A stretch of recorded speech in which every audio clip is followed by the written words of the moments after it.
What's up everybody, Unrested back again, and today I was actually going to answer a question I had about the drinking stuff I had talked about earlier in a JFAQ.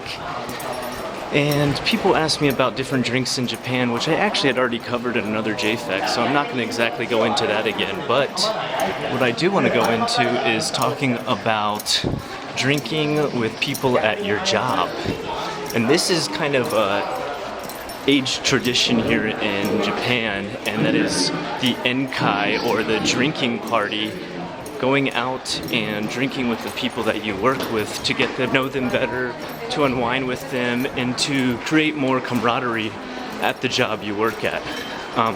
Even if you work at an elementary school, they still have these drinking parties. I know it sounds a little bit wild, but it's very true.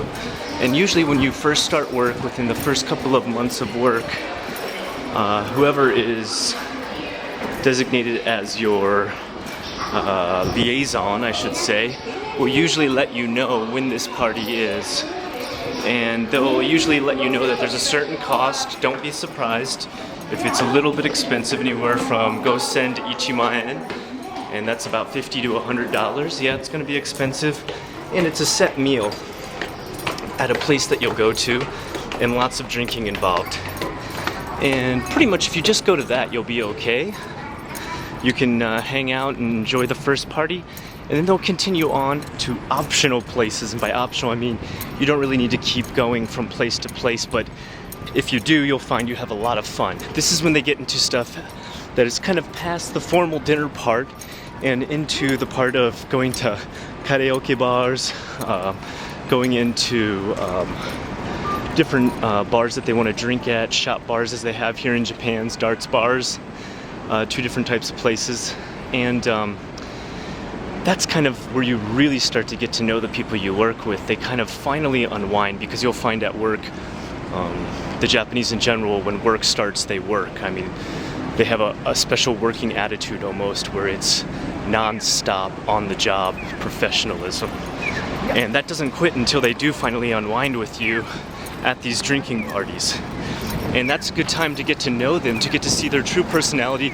And even if you're so inclined to learn a little bit of gossip about the school you work at, or trouble they have with certain parents, or even maybe a sensei you might need to watch out for.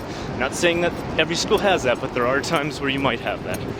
So if you do get invited along to these parties, which no matter where you work as an ALT, if you are a full-time ALT, you will almost, I'd say 98% of the time, be invited along. The only reason they wouldn't is if they, if you were working there such a small part-time job that you were barely ever seen there, or if the school themselves actually doesn't even have a party. But they want to invite everybody, and they definitely want to invite you, and usually they're pretty excited to have the gaijin go along, because what is considered standard drinking for them is usually a lot more crazy for us. So go ahead, go along, feel free to let your hair down. If there was ever a time to do it, it's those enkai parties, and get to know the people you work with. I'm Unrested, this is JFAQ, I'll see you next time.